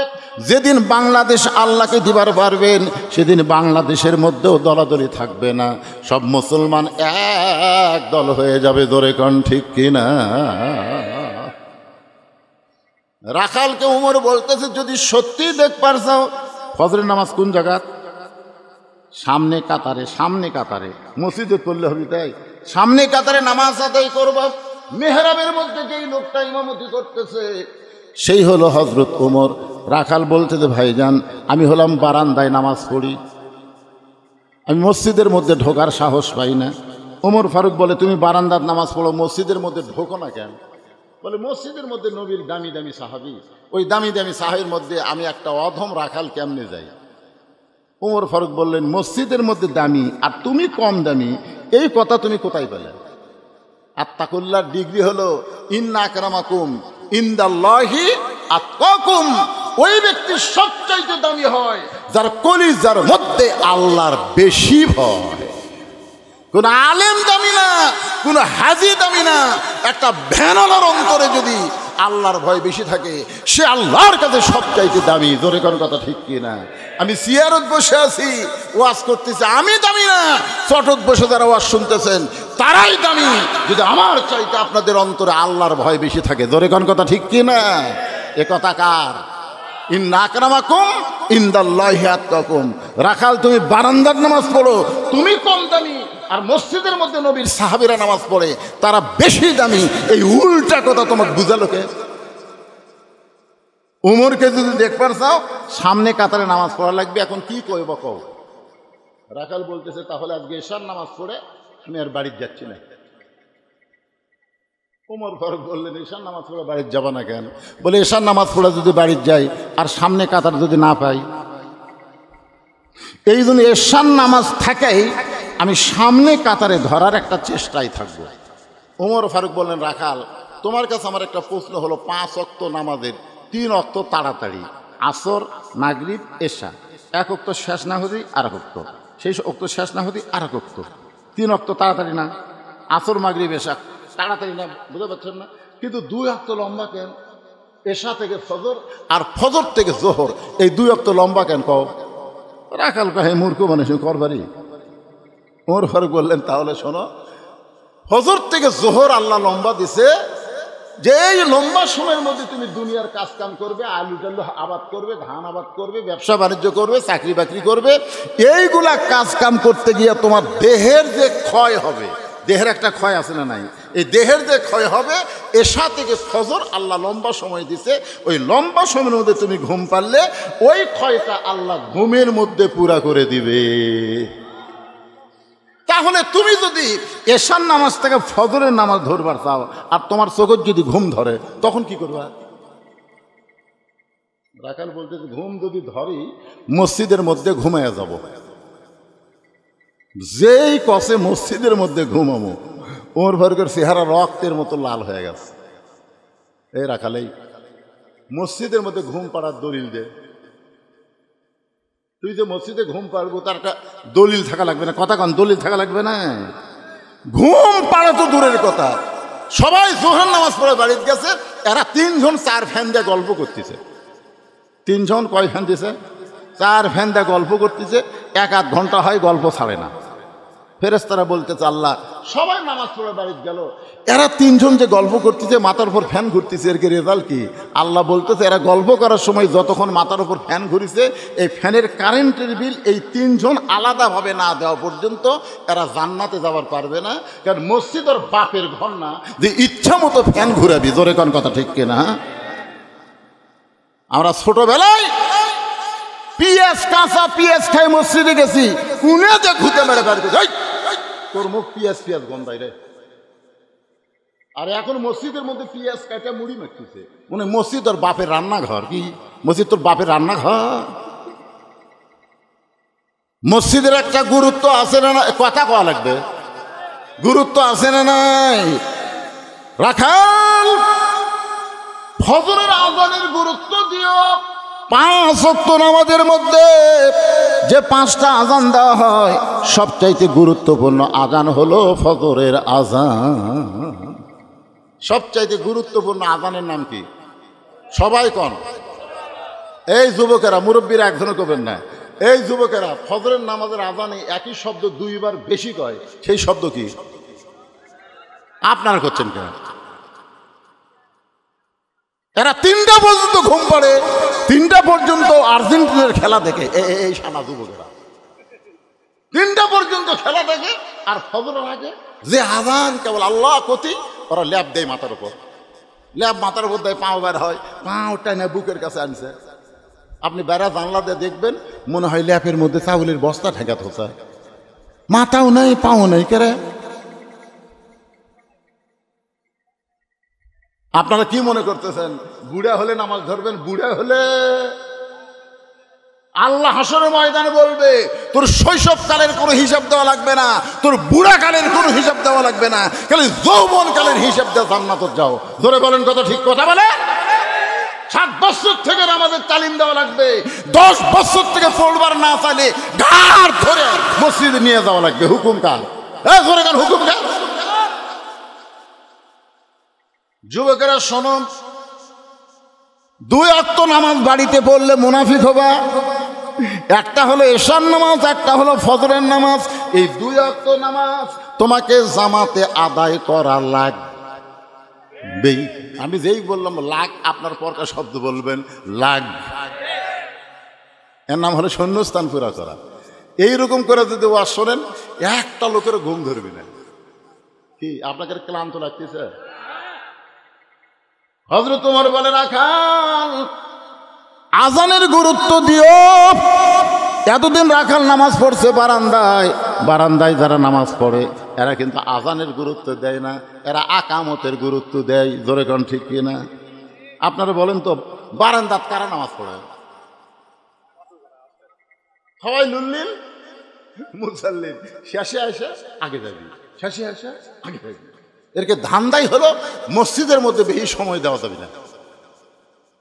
এরা আগে কাতারে যাবি না তো, আগে কাতারে নামাজ পড়ে যেই পিছন দিকে তাকাচ্ছে দেখে একজন নিয়ত করছে, রে আরে ওই যে বাড়াবি, ওই যে ছটফট করে 2 রাকাত নামাজ পড়া বাড়াবি। মাগরিবের ফরজ সুন্নত 2 রাকাত আছে, ওই 2 রাকাত পড়ে দেখে এরা ভর্তি কান ধরে তওবা করছিস, আর জীবনের সামনে কাতারে আসবে না। আরো আজকে ভুল করছি। আল্লাহ রাসূল বলেছেন, সামনে কাতারের খালি সওয়াব যদি আমি বলে দিতাম, সামনে কাতারে মুসল্লি আসার জন্য মারামারি শুরু করে দিত। এত সওয়াব আল্লাহ সামনে কাতারে দেবে, কন্যা সুবহানাল্লাহ। রাখাল এতদিন নামাজ পড়ছে বারান্দায়, কিন্তু আজকে নামাজ পড়বে সামনে কাতারে। সামনে কাতারে নামাজ পড়তে গেলে মসজিদের মধ্যে প্রবেশ করা লাগবে। আর মসজিদের মধ্যে প্রবেশ করতে গেলে একটা দোয়া লাগে। একটা কি লাগে? এ দোয়া কি আপনারা জানেন? না না, আপনাকে কভার করছি না, দেখি তো একটা এই যে হাঁটুর মধ্যে কাল্লা দিয়ে আছে, দেখি ময়না কত মসজিদে ঢোকার দোয়া কি কো জানেন না? আপনি ইউটিউব চালাচ্ছেন, এতদিন হলে রাখালের ওয়াজ শুনতেছেন, তাও দোয়া জানেন না ময়না? অন্য কোনো যুবককে আর প্রশ্ন করবো না। এই যে আমার এই ভাই চশমা আলা ভাই, মন কষ্ট নিয়েন না, এটা দেখ কি শব্দ আপনি পাবেন। আল্লাহুম্মা ফতাহলি, কোন আল্লাহুম্মা ফতাহলি আবওয়াবা রহমাতিক। আচ্ছা, এই দোয়া মুখস্থ করতে কোনো মাদ্রাসা যাওয়া লাগবে? কতক্ষণ মাদ্রাসা যাওয়া লাগবে? এই শুনতে শুনতে আমি আজ পর্যন্ত বাংলাদেশের কোনো মানুষকে বলতে শুনিনি যে সূরা ফাতিহা মুখস্থ করার জন্য মাদ্রাসা পড়া লাগছে। এমনি 2-4 দিন নামাজ পড়তে পড়তে সূরা ফাতিহা মুখস্থ হয়ে যায়। জোরে কোন কথা ঠিক কিনা? মসজিদে ঢোকার দোয়া, মসজিদে বাইরের দোয়া, এলা মুখস্থ করার জন্য মাদ্রাসা পড়া লাগবে। তাহলে সবাই বলেন আল্লাহুম্মা ফতাহলি আবওয়াবা রহমাতিক। এই দোয়াটা পড়ে রাখাল কোন পা? জোরে কোন পা? ঢোকার সময় কোন পা? বের হওয়ার সময় কোন পা? যদি কেউ ফতোয়ার কিতাব আছে, যদি কেউ ঢোকার সময় বাম পাও যা মনে ভুলে ঢুকছে, না খেয়াল করেন, ফট করে বাম পা দিছে, আল্লাহ রাসূল বলতেছেন যখনই মনে হবে সে বাম পায়ে ঢুকছে, তাকে আবার ব্যাক গিয়ার দেওয়া লাগবে। ধার মাথা কাট করা হবে না, ওইভাবে ব্যাক গিয়ার বোঝেন না? ওইভাবেই পিছনে আসা লাগবে। আসা আস্তাগফিরুল্লাহ পড়ে তারপরে ডান পা দিয়ে আবার দোয়া পড়ে ঢোকা লাগবে। যদি আপনি বাম পায়ে ঢুকাই যান তাহলে আপনার নামাজ মাকরু হবে। সেই জন্য আবার কি করা লাগবে? কথা কি খেয়াল করছেন? ব্যাক গিয়ারে আসা লাগবে, মুখ ঘুরে পারবেন না। ওই ব্যাক গিয়ার বোঝেন না? ব্যাক গিয়ারে আসে আবার আস্তাগফিরুল্লাহ আল্লাহ, আমার ভুল হয়ে গেছে আল্লাহ, এই বলে আবার ডান পা দিয়ে মসজিদের মধ্যে ঢুকতে হবে। রাখাল ডান পায়ে মসজিদের মধ্যে ঢুকে সামনে কাতারে যাবার চাই। এতদিন রাখাল নামাজ পড়ছে কোন জায়গায়? জোরে কোন জায়গায়? আজকে সামনে কাতারে যাওয়ার জন্য রাখাল যখন রাস্তা নেয়, প্রত্যেকটা সাহাবী নড়ে সরে রাখালকে যাওয়ার রাস্তা করে দেয়। রাখাল মনে মনে বলে আল্লাহ আল্লাহ, এতদিন মনে করেছিলাম মসজিদের মধ্যে দামি, কিন্তু আজকে ভিতরে ঢুকে দেখতেছি আমিও যা এরাও তাই। আপনারা ভিতরে না ঢুকলে বুঝতে পারবেন না। এখন এসপি সাহেব ভিতরে ঢুকে দেখে একজন মুসল্লি লাগবে, একটা মুসল্লি হলে কাতার পুরা হবে। কিন্তু এসপি সাহেব ঘাড় কাত করে পিছন দিকে তাকায় দেখে চৌকিদার খাড়া হয়ে আছে দরজা, চৌকিদার কুটি খাড়া হয়ে আছে। এসপি সাহেব ডাকতেছে, আয়। চৌকিদার কয়, না স্যার, আপনি এসপি, আমি চৌকিদার। এসপি কয়, কে রে পাগলা, ওটা বাইরের কথা, বাহিরে আমি এসপি, তুই চৌকিদার, ভিতরে আয়, ভিতরে আয়। এমন হুঙ্কার মারছে, চৌকিদার ভয়ে ভিতরে এসে পিছনে খাড়া হয়ে আছে। চৌকিদার কয়, কে রে? এসপি কয়, পিছনে থাকিস কে রে, কাতার পুরা হয়নি পাগলা, আমার কাছে দাঁড়া। তখন কই, স্যার আমি, গোড়ালির সাথে গোড়ালি মিল কর। চৌকিদার বলে, স্যার আমার পাও ফাটা, আপনারটা তেল তেলা। এসপি বলতেছে, তেল তেলা ফাটায় এক হয়ে যাবি রে। মসজিদের মধ্যে এসপি চৌকিদার নাই। এক ফকির ভিক্ষা করবার গেছে বাদশাহ শাহজাহানের দরবারে। একজন মন্ত্রী বলতেছে, বাদশাহ তো এখন রাজ দরবারে নাই, ওই ঘরের মধ্যে ঢুকছে। ফকির ওই ঘরের কাছে গিয়ে দেখে দরজা বন্ধ, জানলার একটা ফাঁক দিয়ে তাকায় দেখে গোটা ঘরের মধ্যে একজন মাত্র মানুষ দুই হাত তুলে বলতেছে, ও বাদশাহ, বাদশাহ তোমার দরবারে আমি ফকির, আমি ফকির বলে কাঁদতেছে। ফকির মনে মনে কয়, আইলাম বাদশার কাছে, কিন্তু ভিতরে ঢুকে দেখি আমিও যা বাদশাও তাই। তাহলে আসল বাদশাকে? আসল বাদশাহ মানুষ না, আসল বাদশাহ হলো তাবারাকাল্লাযী বিয়াদিহিল মুলক ওয়া হুয়া আলা কুল্লি শাইইন কাদির। আসল বাদশাহ হলেন আমার আল্লাহ। লিল্লাহি তাকবীর। হাসিনা কছিল, এ দেশ আমার বাপের, এ দেশ আমার, এ দেশ আমার বাপের, এ দেশ আমার। 41 সালের আগে আমাকে নামাইকে আল্লাহ কয়, 5 তলা তুটা 1.5 লাখ টাকার খাট, 12,000 টাকার কম্বল ওড়ে তামানে গাঁত দিয়ে কয়, আমার বাড়ি, আমার ঘর, আমার নামাইকে। 9টার সময় এই কথা কয়ে বেটা ঘুমায় গেছে। 3টার সময় একটা ভূমিকম্প, ভূমিকম্প বোঝেন না, বিল্ডিং খালি লড়ে উঠছে। ওই এত ফোর্সে নামছে, 9টার সময় কি করছে ওটার মনে নাই, এত ফোর্সে নামছে, কম্বলের মধ্যে লুঙ্গি খুলে আছে, ওটাও আর পরার টাইম পায়নি। আল্লাহ কয়, আল্লাহ নামাইলা নামাইলা, তাই বলে ন্যাংটা করে নামাইলা। হাসিনা 41 সাল লাগলো না, 24 সালে আল্লাহ তোমাকে ন্যাংটা করে নামায় দিল। জোরে কোন কথা ঠিক কিনা? ক্ষমতার মালিক কে? সম্রাট শাহজাহান যদি আল্লাহর কাছে ফকির ফকির বলে কাঁদতে পারে, তুমি হাসিনা কি হইছ? ক্ষমতার মালিক কেউ না, ক্ষমতার মালিক ওয়া হুয়া আলা কুল্লি শাইইন কাদির। প্রত্যেকটা বিষয়ের একমাত্র ক্ষমতাকার।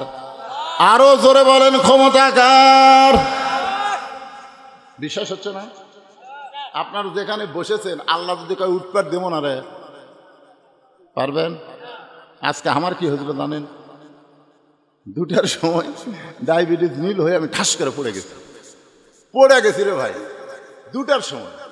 পরে আমার যে বক্তব্য করলো আমার নাতি, মিশিংটা আমার এখান থেকে রক্ত বার করে পরীক্ষা করে দেখে ডায়াবেটিস 2, মানে নীল হয়ে যাচ্ছি আমি। সাথে সাথে চিনি, তারপর শরবত টরবত মিষ্টি সন্দেশ যা আছে, কারণ মুখের মধ্যে খালি ঢুকে দিচ্ছে সময়।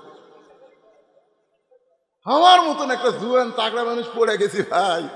যদি এরা চিনি মিনি না ঢুকালো, আল্লাহ গায়ে তোর আর ওটার ক্ষমতা নাই রে, ওটার ক্ষমতা নেই রে। আহারে আল্লাহ আল্লাহ আল্লাহ। মানুষ অহংকার কেমনে করে, কেমনে নিজে পারে না, 2 জন 3 জন ওর ধরে ধরে টেজে তুলে দেয় কোনো মতে। মাইক পাইয়া মাজা ভাঙ্গা পাগলা, তুই লিজি হাঁটে পারিস না ঠিক মতো, ক্যাঙ্গর ব্যাঙ্গর করে হাঁটিস। আর ওই মাইক পায়ে কয়, খেলা হবে, খেলা হবে। কে রে পাগলা, খেলবার গেলে মাজা লাগবি রে, মাজা ছাড়া খেলা যায়? একটু মনোযোগ দেন। রাখাল যাইতে যাইতে সামনে কাতারে, ধরে বলেন কোন কাতারে? মেহরাব বরাবর সামনে কাতারে রাখাল দাঁড়ায়। ফজরের 2 রাকাত সুন্নত, ফজরের 2 রাকাত ফরজের আগে, ফজরের 2 রাকাত সুন্নতের গুরুত্ব কিন্তু সবচাইতে বেশি। যত সুন্নত, 12 রাকাত সুন্নত আপনাকে পড়াই লাগবে। কয় রাকাত? 12 রাকাত সুন্নত হলো সুন্নতে মুআক্কাদা, আপনাকে পড়তেই হবে। তার মধ্যে হচ্ছে মাগরিবের পরে 2 রাকাত, মাগরিবের পরে 2 রাকাত, এশার পরে 2 রাকাত, জোহরের আগে 4 রাকাত, জোহরের পরে 2 রাকাত, মানে 6 রাকাত সুন্নত খালি জোহরের মধ্যে আছে। আর এই 4 ওয়াক্ত মিলে আছে 6 রাকাত। আসরের কোনো সুন্নত নাই, আছে যে এটা সামনে না পড়লে কোনো পাপ নাই। কিন্তু এই 12 রাকাত, তাহলে কয় রাকাত হলো? আমি আর একবার বলি, মাগরিবের পরে 2 রাকাত, এশার পরে 2 রাকাত, ফজরের আগে 2 রাকাত, জোহরের আগে 4 রাকাত, জোহরের পরে 2 রাকাত, এই সর্বসাকল্যে 12 রাকাত সুন্নাত। তার মধ্যে রাসূল বলেছেন ফজরের 2 রাকাতের সুন্নতের গুরুত্ব সবচাইতে বেশি। রাকাল 2 রাকাত সুন্নত নামাজ পড়ে চুপটি করে বসে আছে, মনের মধ্যে বড় আশা, আজকে প্রাণ ভরে হযরত ওমরকে দেখব রে। সারা জীবনের সাধনা। রাখাল যেখানে বসে আছে, একজন সাহাবী মসজিদের মধ্যে ঢুকে দেখে জায়গা দখল। যে সাহাবী মসজিদের মধ্যে ঢুকে দেখে জায়গা দখল, ওই সাহাবীর নাম হলো ওসমান গনি। ধরে বলে নাম কি? ওসমান গনি। কয় কে রে, আমার জায়গা, এটা কে বসে আছে? এখন আপনারা বলেন তো ভাই, একমাত্র ইমামের জায়গা ছাড়া মসজিদে কারোর জায়গা নির্দিষ্ট আছে? কিন্তু ওসমান গনি কেন বলতেছে যে আমার জায়গায় কে বসে আছে? এটা বলার পিছনে কারণ হলো রাসূলের হাদিস। আল্লাহ রাসূল বলতেছেন, খুব মনোযোগ দিয়ে শুনবেন, আমি যতদিন ইমামতি করব, আমি বরাবর যিনি পিছনে থাকবে তার নাম হলো আবু বকর। তার নাম কি? আবু বকর যখন ইমামতি করবে, আবু বকর বরাবর যিনি পিছনে দাঁড়াবে তার নাম হলো উমর। উমর যতদিন ইমামতি করবে, উমর বরাবর পিছনে যিনি দাঁড়াবে তার নাম হলো ওসমান। ওসমান যতদিন ইমামতি করবে, ওসমান বরাবর পিছনে যিনি থাকবে তার নাম হলো হযরত আলী। হযরত আলী যখন ইমামতি করবে, আলী বরাবর পিছনে। এ কথা বলে রাসূল কারো আর নাম কয় না। সাহাবীরা বললেন, হুজুর তাহলে হযরত আলী যখন ইমামতি করবে, আলী বরাবর পিছনে কে দাঁড়াবে? রাসূল বললেন, মা ইয়ানতিকু আনিল হাওয়া ইন হুয়া ইল্লা ওয়াহয়ু ইউহা। আমি নবী ততক্ষণ পর্যন্ত বলতে পারি না যতক্ষণ আল্লাহ আমাকে না বলায়। এ আলী পর্যন্তই হলো খোলাফায়ে রাশেদিন। এ আলী পর্যন্ত কি? খোলাফায়ে রাশেদিন। তাহলে হযরত উমর যখন ইমামতি করবে, উমর বরাবর কে দাঁড়াবে? সবাই কন না কেন, কে দাঁড়াবে? কিন্তু যাকে জায়গা দখল। নবী বলেছেন, আল হায়াউন ওসমান। ওসমানের শরমও বেশি, নরমও বেশি। ওসমান দেখতেছি একটা ভাই যখন বসে আছে, বসার সাইজও ভালো। বসার সাইজ মসজিদে কিন্তু বসার সাইজ 2-1টা দেখবেন বেয়া সাইজ, 2-1টা বেয়া সাইজ। আর বসে না, বসে টুকপেট ধরে বসে। কে রে নামাজের শুরুতে বসত তো তখন ধরে নাকি? দেখি লেটা ফেলা বসছে না, ইঙ্গা হাঁটু ধরে বসছে, তত ঘুম ধরবি। এত সুন্দর হয়ে বসে আছে। ওসমান গনি দেখে রাখা, বুঝতে পারেনি তো রাখা ফাঁক আছে, একটু ফাঁক আছে। এই ফাঁকের মধ্যে ফজরের 2 রাকাত সুন্নত নামাজ পড়ে ওসমান গনি রাখালের দিকে 3 বার তাকাছে। জোরে বলেন কয়বার? একটা মূর্খ মানুষের দিকে কেউ যদি বারবার তাকায়, আপনি বলেন তো মানুষ খুশি হবে না রাগ করবে? হ্যাঁ, শিক্ষিত মানুষের দিকে বারবার তাকান, ওই ব্যাপার হবে না। কিন্তু একটা অটো ভ্যানালার দিকে যদি 3 বার তাকান, হুজুর কি গাড়ি নিয়ে তখন তো খুব মশান হতো নাকি? হযরত ওসমান গনি রাখালের দিকে যেই 3 বার তাকাইছে, রাখাল এই মিয়া বারবার আমার দিকে তাকাও কেন মিয়া? ওসমান গনি চোখের পানি বের করে বলতে, ভাইজান আমি কোনোদিন আপনাকে সামনে কাতারে দেখি নাই, আজকে প্রথম দেখতেছি, এ কারণে বারবার একটু তাকাই। বলে আমি সামনে কাতারে কেন আসবো? আমি বারান্দাত নামাজ পড়ি, আমি হলাম একজন রাখাল। যেই বলেছে আমি একজন রাখাল, ওসমান গনি মুচকি মুচকি হাসতেছে। মুচকি মুচকি হাসার কারণ হলো রাখাল যারা হবে তাদের ভাষা নরম না, তাদের ভাষা গরম হওয়া লাগবে। আপনি যদি গরু ছাগল মাঠে নিয়ে যান, আপনার গরু যদি মানুষের আবাদের দিকে যায়, আর আপনি যদি বলেন বাবা গরু, বাবা গরু ওদিকে যাস না বাবা, ওদিকে আলুর ক্ষেত আছে বাবা, এরকম বাবা শোনা করে গরু শুনবে। আর যদি বলে এই গরু, আর এক ধাপ যদি সামনে দেয়, গরু কিন্তু মানুষের চাইতে শোনে ভালো। গরু ঘাট কাট করে দেখে, ওরে বাবা রাখাল আমার লাঠি ঝাঁকাচ্ছে রে। এই জন্য আল্লাহ রাসূল বলেছেন, প্রত্যেকটা অভিভাবককে আমি আল্লাহ তাআলা রাখালের দায়িত্ব দিয়ে দুনিয়াতে প্রেরণ করেছে। আল্লাহর পক্ষ থেকে বলা হয়েছে প্রত্যেকটা অভিভাবককে আল্লাহ রাখালের দায়িত্ব দিয়া, কিসের দায়িত্ব? রাখালের দায়িত্ব দিয়ে দুনিয়াতে প্রেরণ করেছে। এখন হয়তো আপনারা চিন্তা করতেছেন, হুজুর আমার বাড়িতে কোনো গরু নাই, আমার বাড়িতে কোনো ছাগল নাই, তাহলে আমি কার রাখালি করব? আপনি চোখ বন্ধ করে দেখেন, আছে আছে 42 বছরের একটা গাভী আছে, 22 বছরের একটা আইডিয়া আছে, 17 বছরের একটা বকনা আছে। 42 বছরের গাভী হলো আপনার বউ, আইডিয়া হচ্ছে আপনার বেটা, আর বকনা হচ্ছে আপনার মেয়ে। আপনি বলেন তো, আপনার বউ, আপনার ছেলে, আপনার মেয়ের উপরে আপনার রাখালি করার দায়িত্ব আছে না নাই? রাখালি মানে কি? ওই যেন পরের আবাদ না খায়, জোরে কোন কথা ঠিক কিনা? ওই যেন বাংলাদেশের চ্যানেল ছাড়া হিন্দুকের স্টার জলসা না দেখে, জোরে কথা কন না কেন ভাই? ওই যেন সুন্নতি পোশাক পরা ছাড়া ওই কাফের বেঈমানদের পোশাক যেন না পরে, ওর পোশাক যেন টাকনুর উপরে থাকে, টাকনুর তলে যেন না যায়। ওই রাখালি করতে গিয়ে ওই আপনার মেয়ে যেন পর্দার মধ্যে থাকে, ও যেন বেপর্দা না হয়। এই হিসাবে আপনাকে রাখালি করার দরকার আছে না নাই? জোরে কেন আছে না নাই? আপনি সামনে কাতারে জোহরের নামাজ আদায় করলেন, আপনি আল্লাহর বান্দা, তাকবীরুল্লাহর সাথে সামনে কাতারে জোহর নামাজ আদায় করলেন। তো জোহর নামাজ আদায় করে বাড়িতে দেখেন আপনার বউ 3 তরকারি গরম ভাত আপনার সামনে দিছে, আপনি দোয়া পড়তেছেন, আল্লাহুম্মা বারিক লানা ফিমা রাযাকতানা ওয়া কিনা আযাবান নার। বিসমিল্লাহ বলে ভাত যখন মুখত দিবেন, তখন আপনার বিবেক বলতেছে, কে রে হুজুর, এই 3 তরকারিতে গরম ভাত দিছে, আর তুই দোয়া দরুদ করে ভাত খাচ্ছিস, যে ভাত পাক করে তোকে দিল ওই নামাজ পড়ছে কিনা শুনবি না? তখন ভাত রাখে বলতেছে, কে গো, নামাজ গোসলই করিনি। বা উল্টা বলতেছে, আমি গোসলই করিনি। এত কামের মধ্যে গোসল করার টাইম পাওয়া যায়? তখন আপনি ভাত রেখে বলবেন, গোসল কর, নামাজ পড়। একটা বেনামাজির হাতে আমি নামাজি খাবো না রে। এই রাখালি করে দেখেন, ওই দৌড়ে দেয় গোসল করে জোহর নামাজ পড়ে আপনার সামনে যখন আসে বলবে এখন খান, তখন আপনি বলবেন, হুন্না লিবাসুল্লাকুম ও আনতুম লিবাসুল্লাহ হুন্না। একলা খাবো না, 2 জন মিলে খাবার চাই, এক থালি 2 জন। বউ আপনারে খাওয়াবে, আপনি বউরে খাওয়াবেন। ফেরেশতারা বলবে, আল্লাহ খবর কি? আল্লাহ বলতেছেন, স্বামী স্ত্রী 2টাই একসাথে জান্নাতি। আপনি ফজরের নামাজ পড়বার যাচ্ছেন, কিন্তু আপনার আগে আপনার ছেলে 3টা পর্যন্ত আর্জেন্টিনার খেলা দেখছে।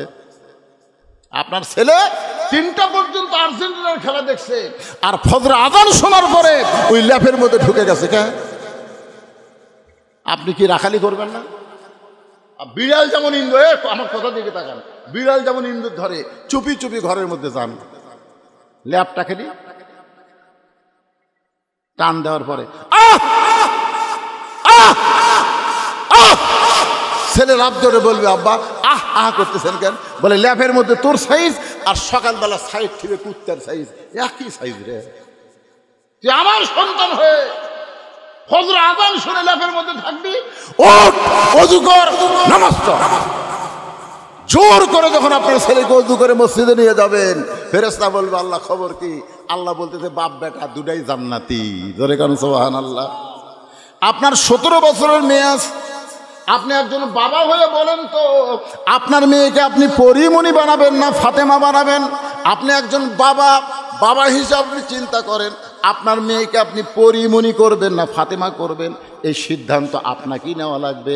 কারণ বিবাহের আগে মেয়ে যতদিন বাপের বাড়ি থাকবে, বাবাকে মেয়ের দিকে রাখালি করার দরকার আছে না নাই?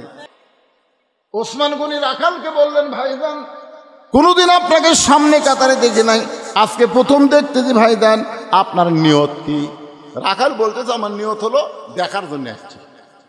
আমি বারান্দার নামাজ পড়ি, দেখা যায় না, এই জন্য আজকে সামনে কাতারে দেখার জন্য আসছি। দেখা হলেই চলে যাবো ভাই, আর কোনোদিন কষ্ট করে এই সামনে কাতারে আসবো না। বারান্দা থাকলে যে দেখা যায় না, এই জন্য আমি দেখার জন্য সামনে কাতারে যাচ্ছি। দেখা আজকে হয়ে গেলেই আমি আর আসবো না। ওসমান গনি বলতেছে, আজকে তোমার দেখা হবে তার গ্যারান্টি কি? রাখাল কয়, পাগলা নাকি? আমার চোখের পাওয়ার ভালো, দেখা হবে না মানে? আমার সামনে থাকবি আর আমি দেখবো না? ওসমান গনি বলে, ভাইজান তোমার চোখের পাওয়ার ভালো, সেজন্য তুমি দেখতে পাবা, কিন্তু আমি কয়েক বছর হলে সামনে কাতারে নামাজ পড়তেছি, এখন পর্যন্ত আমি দেখতে পাইনি, এখন পর্যন্ত আমার ভাগ্যে দেখা হয়নি ভাই। কারণ ওসমান গনি যাকে দেখার জন্য সামনে কাতারে নামাজ পড়ে, তিনি হলেন নামাজের মালিক আল্লাহ। আল্লাহ রাসূল বলেছে, আনতাবুদুল্লাহ কাআন্নাকা তারাহু ফাইন লাম তাকুন তারাহু ফাইন্নাহু ইয়ারাকা। যখন কোন আল্লাহর বান্দা আল্লাহর ইবাদতের মধ্যে শামিল হয়, আল্লাহকে দেখতে পায়। আল্লাহ যদি দেখা সম্ভব না হয়, আল্লাহ তাকে দেখতেছে, এই বিশ্বাস তার কলিজার মধ্যে এসে যায়। ধরে কেন সুবহানাল্লাহ। এই জন্য আমরা যখন নামাজ পড়ি, কার সামনে পড়ি? আরো জোরে কর না কেন, কার সামনে? কার ঘরে? আল্লাহর ঘরে। ডিসির ঘরে ডিসি থাকে, এমপির ঘরে এমপি থাকে, আল্লাহর ঘরে আল্লাহ। জোরে কর সুবহানাল্লাহ। ওসমান গনি যেই বলতেছে কয়েক বছর হলে সামনে কাতারে দেখতেছি, এখন পর্যন্ত দেখতে পারিনি। রাখাল বলতেছে, আমার মনে হয় তোমার চোখে সমস্যা আছে, তুমি একটা কাম করো, আমার হাত ধরো। রাখাল ওসমান গনিকে বলতেছে, তুমি আমার হাত শক্ত করে ধরো, আমিও দেখব, তোমাকেও দেখাই দেব।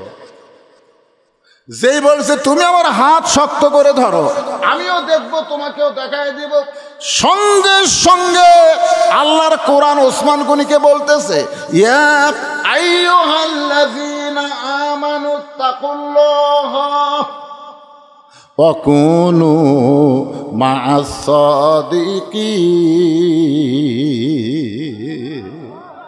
রে ঈমানদার বান্দারা, আল্লাহর ভয় যদি কলিজার মধ্যে রাখতে চাও, তাহলে তোমরা সত্যবাদীর সাথী হও, সত্যবাদীর দল করো, সত্যবাদীর মার্কাত সিল মাহার।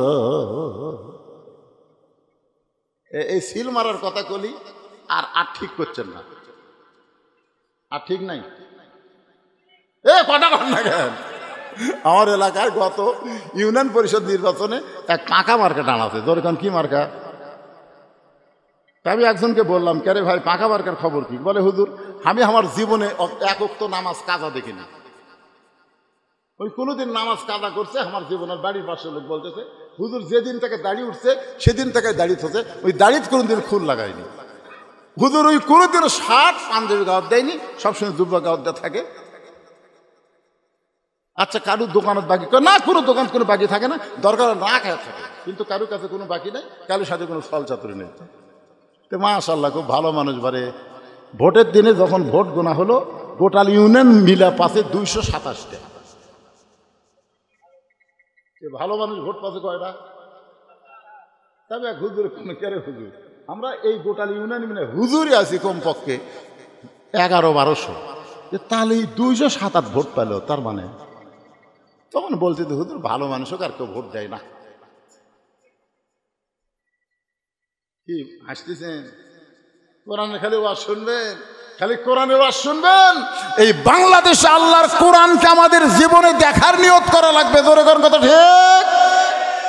এবার ওসমান গনি রাখালের হাতটা ধরে বসে আস। কিছুক্ষণ পরে মুয়াজ্জিন সাহেব নামাজের যখন জামাতের সময় হয়েছে, এমন সময় আকামত দেওয়া শুরু করছে। এই ছেলে ফেলে করে দৌড়ায়, এরা কোন? এই কিসের ছোট বাচ্চা? 7 বছর থেকে তালিম দেওয়া নেই পাগলা, 7 বছর ঘাট ধরে বসান লাগবে।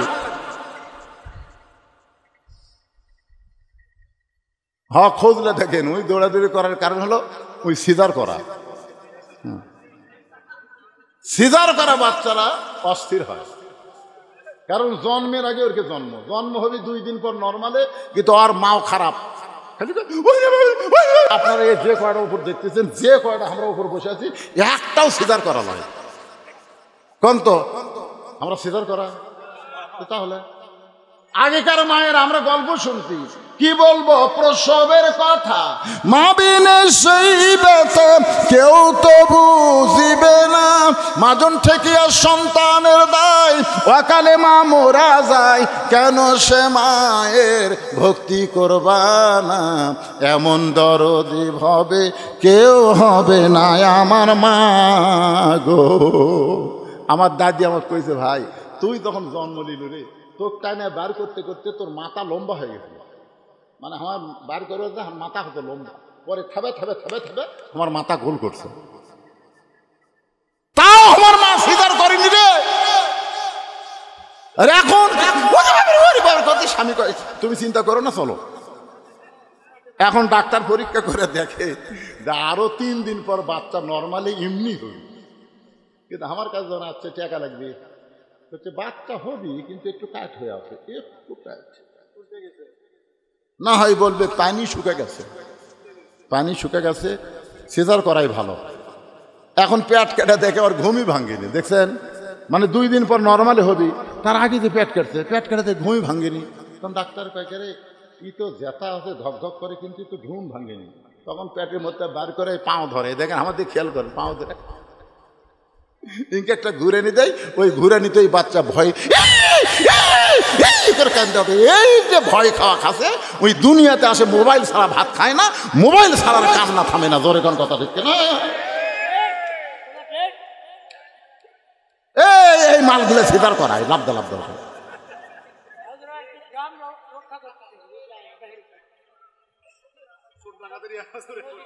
আচ্ছা আচ্ছা, আরে সুবহানাল্লাহ।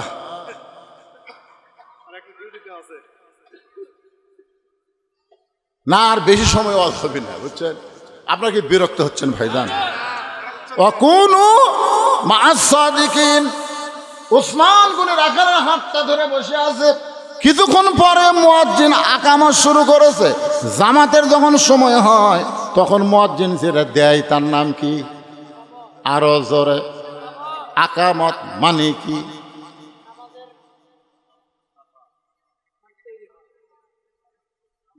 কামাত থেকে আকামত।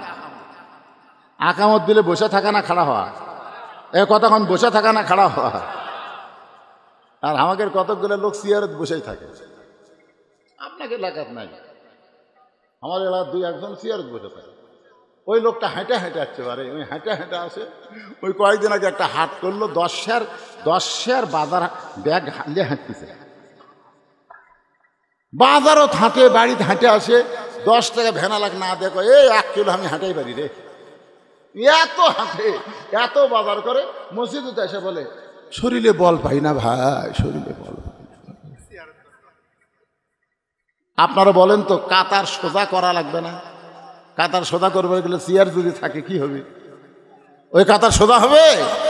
এই জন্য কত্তামাদিস সালাহ একটু খেয়াল করবেন। আকামত যখন শুরু করেছে সঙ্গে সঙ্গে হযরত ওমর মেহরাবের মধ্যে ঢুকেছে। যেই হযরত ওমর মেহরাবের মধ্যে ঢুকেছে, রাখাল খালি এদিকে তো ওসমান গনি হাত ধরে আছে, রাখাল খালি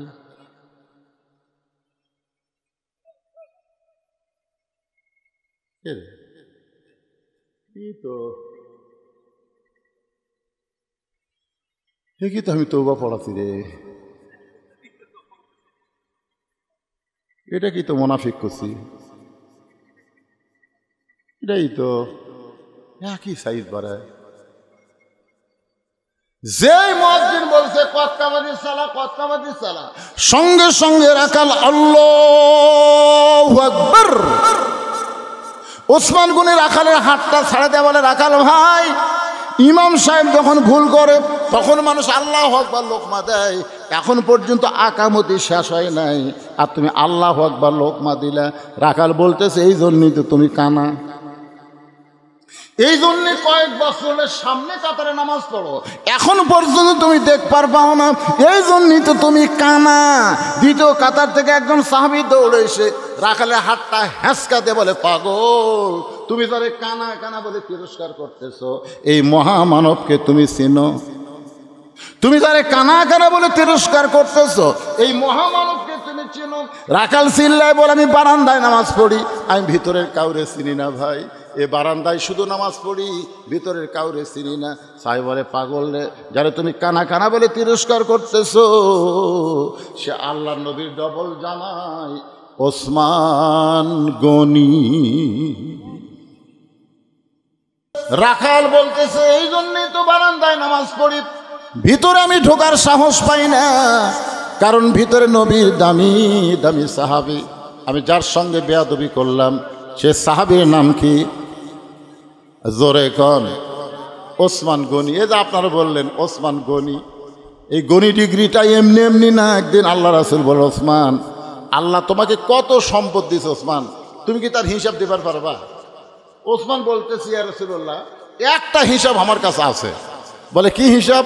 বলে আল্লাহ আমাকে যত সম্পদ দিছে, এই সম্পদ রাখার জন্য যে গুদামগুলো আছে, এই গুদামে তালা দিয়া চাবি টানার জন্য একটা উট আছে, এই উটটা চাবি টানতে হিমশিম খেয়ে যায়।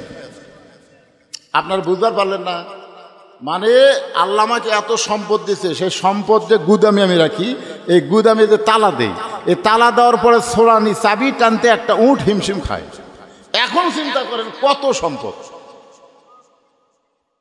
আল্লাহ রাসূল বলেন, ওসমান যে আল্লাহ তোমাকে এত সম্পদ দিছে, সে আল্লাহ যদি সম্পদটা ফেরত চায়, তুমি কি ফেরত দিবা? যেই বলছে আল্লাহ যদি সম্পদ ফেরত চায়, তুমি কি ফেরত দিবা? বলা মাত্রই ওসমান গনি মারছে দৌড়। সাহাবেরা বলছে যে হুজুর দেখলেন, আপনি যেই বলছেন সম্পদ আল্লাহ ফেরত দিবা, কি ধরে দৌড় মারলো? আল্লাহ রাসূল বললেন, তদন্ত ছাড়া কোনো কথা বলো না। কিছুক্ষণ পরে ওসমান গনি ওই উটটাকে, যে উটটা চাবি বহন করে, ওই উটের পিঠে চাবি সহ উটটা এনে নবীর হাতে উটের রশি দেয়া বলতেছে, শুধু গুদাম না, শুধু গুদামের খাদ্য না, শুধু গুদামের তালা না, এই তালা বহনকারী চাবি বহনকারী উটটাও আমি আল্লাহকে দিয়া দিলাম। সঙ্গে সঙ্গে রাসূল কান্দের বলে, আল্লাহ আল্লাহ, সাহেবে মাত্র ওসমান তার বাহককে সব ফেরত দিছে, এখন আল্লাহ তুমি কি দিবা? আল্লাহ বলতেছে আমার গানি ডিগ্রি আমি ওসমানকে দিয়ে দিলাম। ধরে কোন সুবহানাল্লাহ। রাখাল কান্দের বলে আমি ভিতরের কাউরে চিনি না, কিন্তু ওই পথিক আমার সর্বনাশ করছে। আঙ্গুল দিয়ে ওমর ফারুকের দিকে তাকায় বলতেছে, ওই পথিক আমার সর্বনাশ করছে, ওই পথিক আমারে কইছে উমরকে যদি দেখবার চাও তাহলে সামনে কাতারে নামাজ পড়া লাগবে। আমার সারা জীবনের সাধনা একটাবার শুধু হযরত উমরকে আমি দেখতে চাই। এখন উমরকে দেখতে এসে উমরের মেহরাবে যদি আমি ওই পথিককে দেখতে পাই, তাহলে তোমরাই বলো আমার লোকমা দেওয়া ছাড়া তো উপায় নাই। আমি আল্লাহু আকবার লোকমা দিয়া ওই পথিককে মেহরাব থেকে সরাই দেব। ওই জায়গায় হযরত উমরকে আমি এক নজর দেখতে চাই। হাজার হাজার সাহাবীরা কান্দে। সমস্ত সাহাবী যখন কাঁদতেছে, রাখাল চিল্লায় বলে বারান্দায় নামাজ পড়া ভালো, এই ভিতরে কেন কান্দাকান্দি শুরু হয়ে গেল? ওসমান গনি বলে, রাখাল ভাই, ভিতরে কান্দার কারণ হলো তুমি যারে পথিক পথিক বলতেছো, তিনি হলেন হযরত ওমর। গাছের গোড়া কাটলে গাছটা যেমন ঠাস করে পড়ে যায়, রাখাল তেমনি মেহরাবের মধ্যে পড়ে কাটা মুরগির মতন ছটফট করে আর বলে, ইয়া আমির আল মুমিনিন, আমি আপনাকে তওবা পড়াইছি, আমি আপনাকে মুনাফিক কইছি, আমি আপনাকে ভণ্ড কইছি, অথচ আপনি এই অধম রাখালকে কিছুই বলেন নাই। সঙ্গে সঙ্গে ওমর ফারুক বলতেছেন, আত্তাকুল্লাহ হাক্কা তুকাতিহি ওয়ালা তামুতুন্না ইল্লা ওয়া আনতুম মুসলিমুন। রাখাল রে, তোমার এত কথা হজম করার পিছনে কারণ হলো আমি তোমার ভিতরে আল্লাহর কোরআনের আত্তাকুল্লাহ দেখেছি, আর আত্তাকুল্লাহ দেখার জন্যই আমি এত কিছু হজম করেছি। ভাইজান, তুমি আমার বুকে আসো, তোমার কপালে চুমা দিয়ে আমার জীবন আমি ধন্য করতে চাই। এখন আপনাদের কাছে আমার রেজাল্ট হলো এই হাক্কা তুকাতিহি, আত্তাকুল্লাহ হাক্কা তুকাতিহি। আর মুসলমান হয়ে যদি আমরা মরবার চাই, আল্লাহর কোরআনের বিকল্প কোনো রাস্তা, জোরে বলেন, বিকল্প কোনো রাস্তা নাই। এই জন্য আমরা বলবো, আমরা 54 বছরে সব কিছুই দেখলাম, সব দেখা আমাদের শেষ। একটু আগামীতে আমরা আল্লাহর কোরআন দিয়ে বাংলাদেশ দেখতে চাই। এই নিয়ত করলে কি পাপ হবে? বিএনপি করেন, আওয়ামী লীগ করেন, জাতীয় পার্টি করেন, যে পার্টি করেন, মরে গেলে কিন্তু কোরআন ছাড়া কাম হবে না। ধরে কোন কথা ঠিক করবে, মরার পরে কোরআন না লিয়া যেটা অবস্থায় কোরআন নিয়ে যদি আমরা চলতে পারি, আল্লাহ যেন সে তৌফিক দান করে।